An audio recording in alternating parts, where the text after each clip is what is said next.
अंकित होगा वही होगा। अंकित हर जगह थोड़ा होता है, जहां अंकित कर दिया जाता है वही अंकित होता है। राजा जनक ने हमें बताया कि बेटी सीता ने धनुष को उठाया। अगर राजा जनक के कथनानुसार ये बात हम मान लें तो ये बात रावण को बहुत अच्छी लगी। बेटी ने धनुष को उठाकर वीरता को प्रमाणित किया, ये बात अच्छी। बेटी उठा रही है धनुष और पिता कर रहा है पाणी ग्रहण संस्कार, ये बात नहीं, ये बात नहीं समझ में आ रही। जैसे आपकी बेटी कोई वीरता का कार्य करे तो पहले आप देखो थोड़ी देर जुड़ो हो, ये समस्या ना बनाओ। थोड़ी देर के लिए केवल महिलाओं का संवाद बनाने में थोड़ी देर बहुत देर।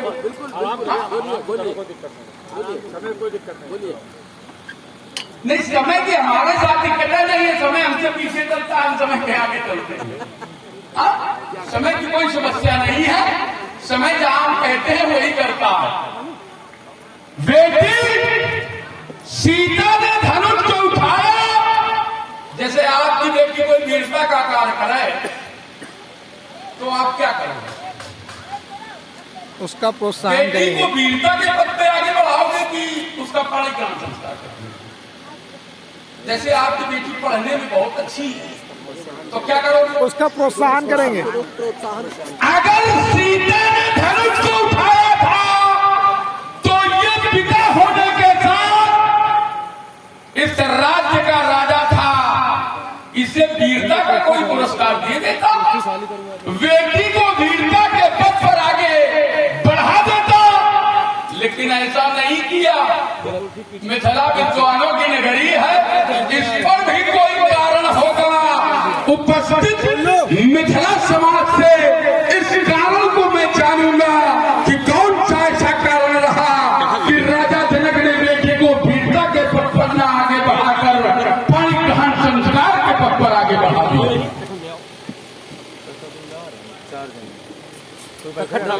ले आओ तक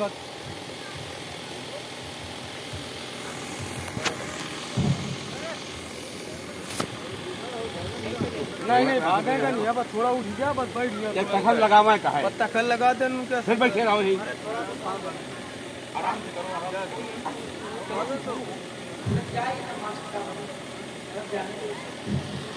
आप लोग चालू करो, बोलो और थोड़ा पीछे कर लो। ये तिरहुत का केंद्र, जरा पीछे कर लो। यहाँ दानवता कुचली जाती, ये तिरहुत का केंद्र, यहाँ मानवता पाली जाती। ऐसी है ये मिथिला, और इस मिथिला में श्रीमान जी आ गए तो इनको समझना चाहिए था कि हम तिरहुत में मिथिला में आए हैं, जहां श्रीमान जी को एक बार पराजय का मुख देखना पड़ा। वहां आकर के इस तरह की चर्चा नहीं करनी चाहिए। फिर भी चलो चलता हूं और चल करके मिलता हूं। वर्तमान समय के प्रकांड पंडित कंचन नगरी के सम्राट दशग्रीव दशानंद जी जय जय शंकर की दैतेन ज्ञानवीर दयावान श्री देश बलपत जय मृत्युंजय जय महाकाल। आपके द्वारा कहा गया कि पुत्री ने वीरता का कार्य किया है। हाँ, पुत्री ने वीरता का ही कार्य नहीं किया, पुत्री तो वीर सुनता है ही। वीर सुन के मैं कन्या, राजा जनक की कन्या साधारण नहीं, कैसी है? वीर सुनता। बोले तो उसको वीरता के पथ पर अग्रसर करना चाहिए था। बोले विवाह क्यों कर रहे हैं? श्रीमान जी, शक्ति भी अधूरी है बिना किसी ऐसे संरक्षण के जो उसे सुरक्षित रख सके। ये अधूरी है वीरता। वीरता कब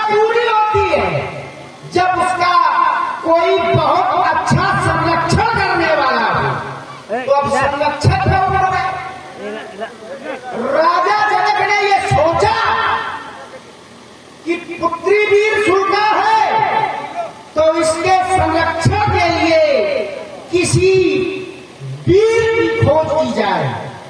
इसीलिए श्रीमान जी ये प्रण है श्री राम जी। सुना आप लोगों ने श्रीमान जी के वक्तव्य को।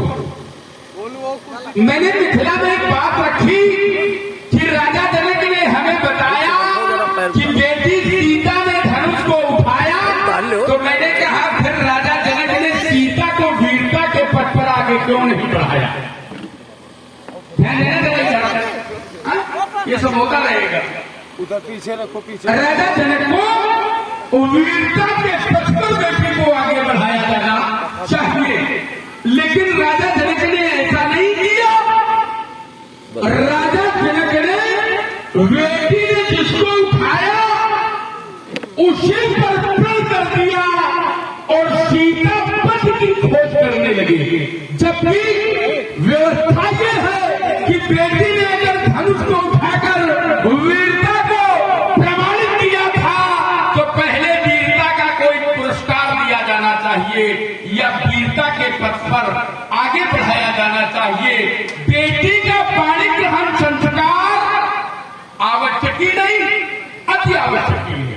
उसका एक कारण और कि संसार के सृजन में बेटी ही महत्वपूर्ण भूमिका निभाती है। ये हर पिता का दायित्व है, उसे अपने दायित्व को पूर्ण करना चाहिए, दायित्व पूरा किया जाना चाहिए, लेकिन पहले बेटी की प्रतिभा को भी निखारा जाना चाहिए। चलिए, मैंने बड़े ही सहज और साधारण शब्दों में आपकी बात का बहुत अच्छा उत्तर दिया था। नहीं, मैंने काटा नहीं, तुम्हारी बात से मैंने अपनी बात को जोड़ा। वही मैंने ये कहा ही नहीं कि आपने काट दिया है।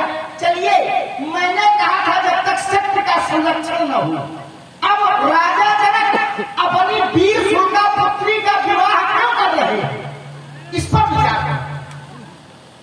इसलिए कर रहे हैं क्योंकि यदि पुरुष वीर हो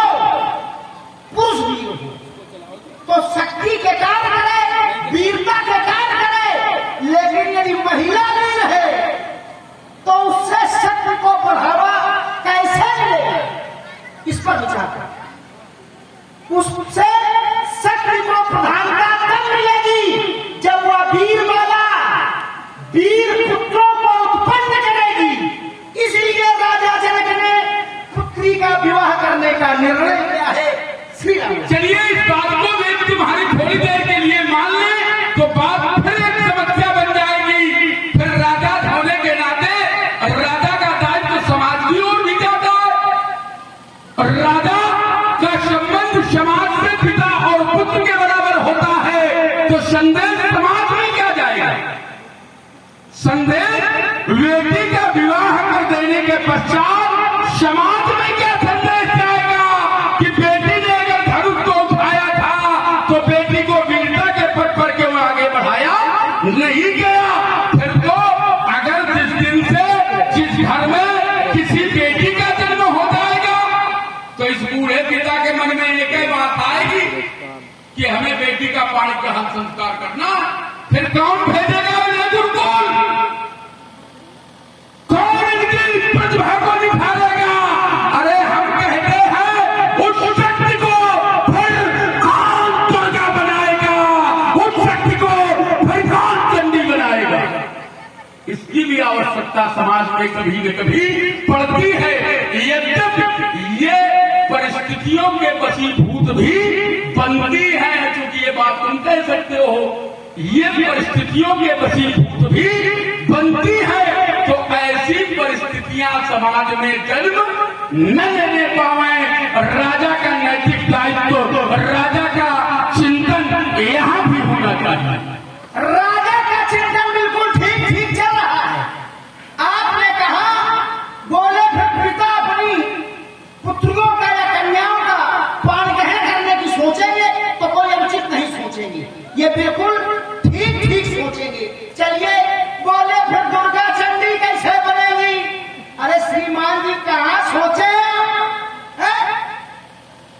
तुमने कितनी चंडी बनाई है? चंडी नहीं बनाई, तुमने चंडी बनाई होगी तो दुष्टा बनाई होगी। चंडी में और दुष्टा में अंतर है? चंडी की चर्चा करो श्रीमान जी, मैं उत्तर कर रहा हूं, उस पर तो आप ध्यान दो। चलो खेल जाइए। जब पुत्री का विवाह होगा उससे वीर बालक उत्पन्न होंगे। जैसे एक कालखंड का मैं उदाहरण दे रहा हूं, कालखंड आगे का है तो स्पष्ट नहीं करूंगा। एक व्यक्ति जा रहा है, लेकिन तुम अगर स्पष्ट भी करते हो तो ऐसा ईमानदार व्यक्ति खड़ा है जो एक प्रश्न भी नहीं। नहीं देखिए, जो मर्यादा है वो भी नहीं है। अगर तुम्हारी बात समाज पर लग रही होगी, समाज को अच्छा संदेश दे रही होगी, समाज को मार्गदर्शन प्रदान कर रही होगी, तो फिर यह व्यक्ति कोई प्रश्न चिन्ह भी तुम्हारे ऊपर नहीं लगाए। नहीं तो थोड़ा तो लगाना पड़ेगा। हम दोनों लोग एक दूसरे के विरोधी हैं, अगर प्रश्न चिन्ह नहीं लगाओगे। देखिए, अगर प्रश्न चिन्ह लगाकर बात को बढ़ाया तो क्या बढ़ाया? अगर ईमानदारी ये है जो बात से बात को आगे बढ़ा दे, ईमानदार वो है। साधुवाद है। चलो ईमानदार आप कितने हो ये संसार जानता है। चलिए, एक व्यक्तित्व ने देखा कि दो महिलाएं वीर शूरका है, हाथियों को पकड़ करके दो बहनों ने अलग अलग कर दिया। उस राजा के मन में विचार आया कि यदि इन स्त्रियों के साथ में विवाह किया जाए तो निश्चित ही हमें वीर पुत्रों की प्राप्ति होगी। उनसे विवाह किया और ऐसे नहीं, 52 युद्ध लड़कर के जीते, ऐसे पूर्व वीर पुत्र प्राप्त हुए। श्री राम। चलिए, तुम्हारी बात अपनी जगह ठीक हो सकती है, मैं इसे नकारता नहीं, लेकिन हमारी बात क्या है इस पर भी चिंतन की आवश्यकता है। खेलते गए जो यो हल्ला न मचाओ, बेटी बढ़ाओ बेटी बढ़ाओ, फिर ये हल्ला न मचाओ आज देश की कि बेटी बढ़ाओ बेटी बढ़ाओ, फिर ये आए कहा पाने की हम संस्कार रखा, फिर ये देखा ये 16 दुनिया।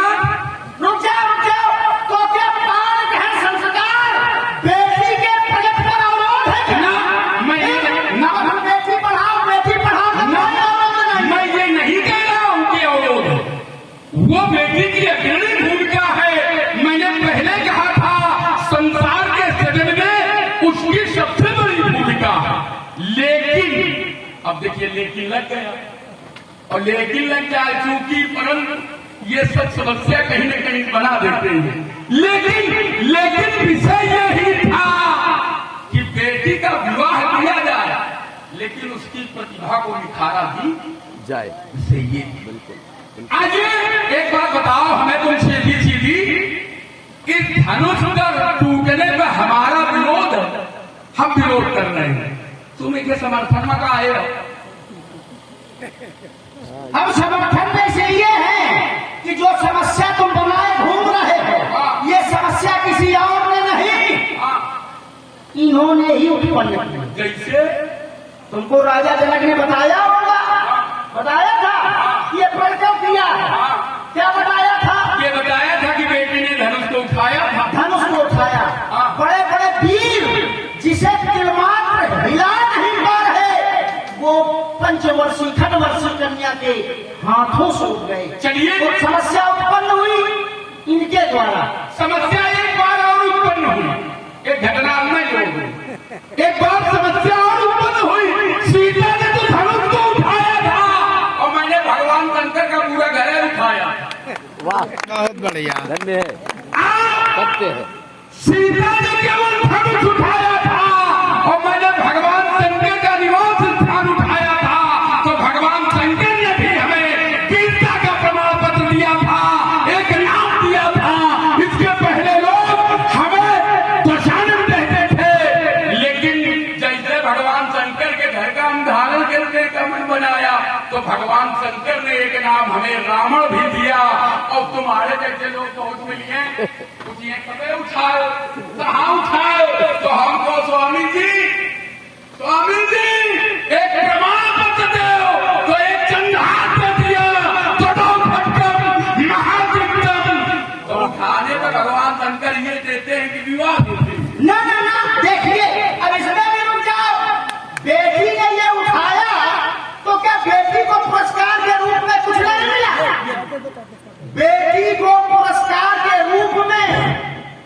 तो विषय ये है, विषयांतर है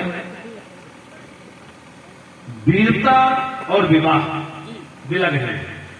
वीरता की एक उम्र अलग है, विवाह की उम्र अलग है। आपने कहा बेटी बढ़ाओ बेटी पढ़ाओ, इस पे शासन का विषय है और आप समाज का विषय है।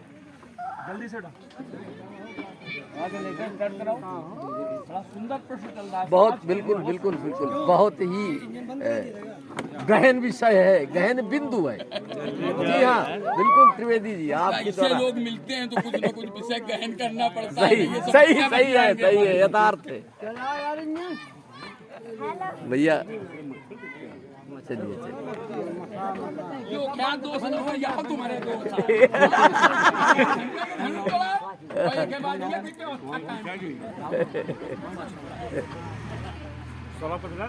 हम बिना ऐसे बोल नहीं सकते, चाहे तो खबड़ी के बल ठाड़ बोले ना भैया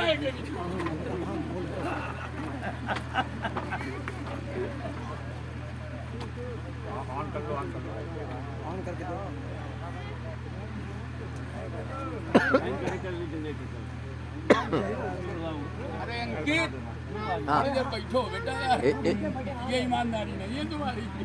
बैठे मानसिकता नहीं बनेगी हम लोगों की, तुम नहीं बैठोगे भोजन में। स्टार्ट करा उसका। भोजन नहीं किया तुमने। चालू करो, माइक चालू करो। बोलिए माइक चालू करो बेटा। माइक चालू करो। इरफान अभी उसमें लाइन नहीं है। अरे भैया कहाँ हाँ लाइन जोड़िए। ठीक है जोड़ लो जोड़ लो। चलाओ इसको, चलाओ ये मोबाइल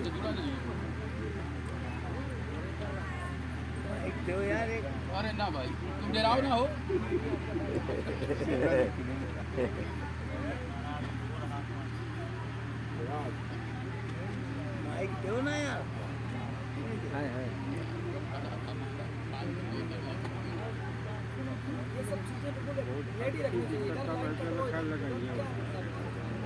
ये बाबा मालिक है,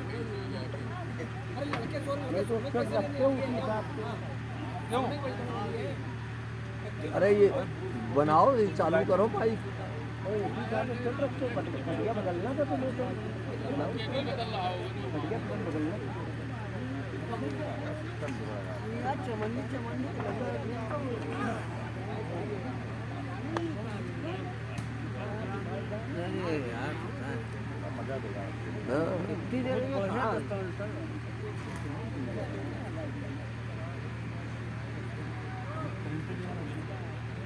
जी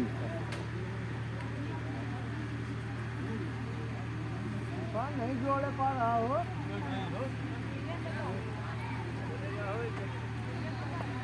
इतनी देर हुई है यार, इतनी देर में तो काट देते हो।